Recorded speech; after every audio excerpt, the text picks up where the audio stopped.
Dr. Arthur Brooks is president of the American Enterprise Institute, the influential conservative think tank.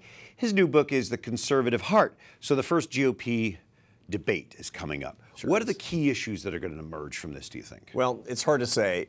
A lot of it will be conventional politics that are going to talk about, but the candidates who break out of that conventional conversation and start talking about poverty, start talking about some of the bad problems that Americans have seen and don't associate with the Republican Party are the ones who are going to emerge from this debate as being the new kinds of thinkers and going to start to see a big bump in the polls. I find it interesting that you're an expert on conservatism. I mean, you labeled yourself a bohemian liberal at one point. How did you make that journey from there to here? Well, I grew up in Seattle in a liberal home, which is not to say very much. There are about 8 Republicans in Seattle, Washington. When I went to school, which was much later, I was a musician for many years. I went to college in my late 20s, and I learned that the solutions to poverty are all about free trade, globalization, free markets, but only if those ideas are pushed down into communities that need them the most. This is the sense of capitalism as a part of American social justice, and that's what made me interested in the conservative movement, how it could be a more pro-poor movement. So, yeah, you say that conservatives actually do a better job in caring for the poor. In your book, it's called The Conservative Heart, by the way.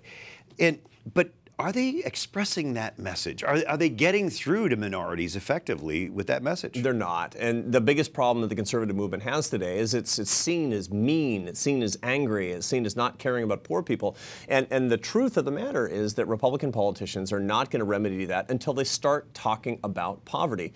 And so they show that it's written on their hearts, that there is a social justice mission in their work, and that will create a real competition for how we're trying to help poor people more. There should be a competition in America around the moral consensus of caring for the least of these, our brothers and sisters. Republicans are simply not carrying their part of the bargain right now. When they do, they're going to start to win. Well, we've had winners on the conservative side who have spoken out and have stuck to their principles and have effectively communicated that. Why has the conservative movement sort of lost its footing?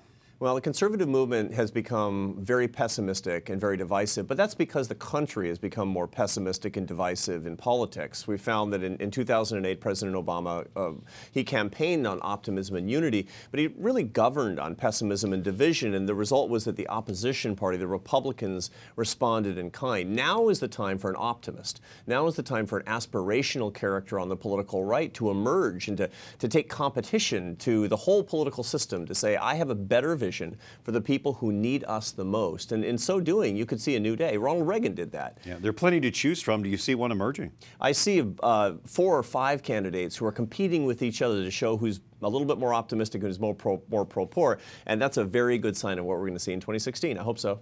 The Conservative Heart by Arthur Brooks. It's in bookstores now. Thanks for joining us, Arthur. Thank you. Appreciate it.